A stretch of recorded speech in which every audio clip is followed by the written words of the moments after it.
Hey y'all, it's episode 5 of things I no longer buy from the grocery store. Today we are making popsicles.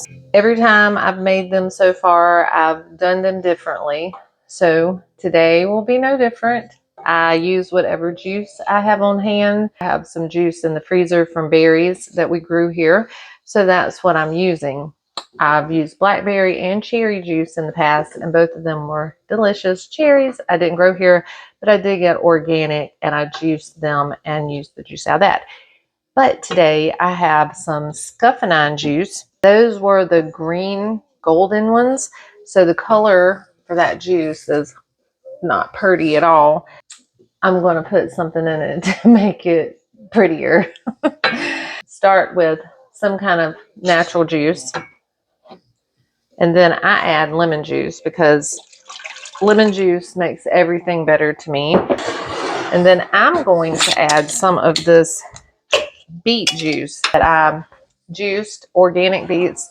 I added lemons to this, lemon juice, and I juiced some apples. That's what I did. So this is beet, lemon, apple juice, and I froze them and I pulled them out whenever I want to drink a little bit of beet juice. But I'm mainly adding that for the color. See, oh, that made it so much prettier.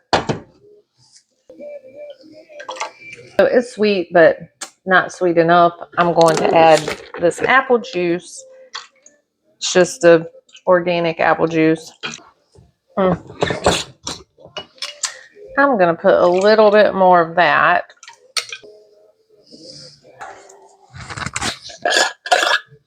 I'm going to add a touch of honey. I'm happy with the way this tastes. Now all I'll do is put them in these little bags. They have a zipper on the top, and I'll stick them in the freezer. And I will just lay them flat in here, stick them in the freezer, let them freeze. Then I will take them out and store them, somewhere in the freezer.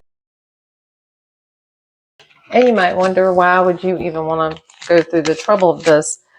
Well, I can't really answer that for you, but for me, I want to know what I'm eating. And it's almost impossible to find a good, healthy popsicle. But for me, yes, I want to know what's in it.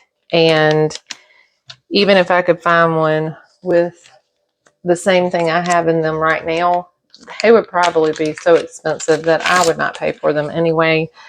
So I would say cost efficiency and ingredient control would be my main reasons for doing this. And you may have other reasons. Could be allergies, food allergies and stuff. That's a way to control that too, right? Okay, these are double stacked. I think I have 18, 19, 20, something like that. So I'll freeze them and I'll let y'all see what they look like when they're frozen. Cool Pops are ready. This is what they look like when they're all frozen. This is just a zipper top thing. I'm not eating it now. It's too early in the morning for me to want to eat a Cool Pop, but I did taste them yesterday and ate one last night. They were not froze all the way, but delicious. It's cold, but for me, really nice alternative to buying something out in the store. Save money, use some things that we make right here, and know the ingredients that are in it. So that's why I enjoy making those. That's it for me. Thanks so much for watching. We'll see y'all next time.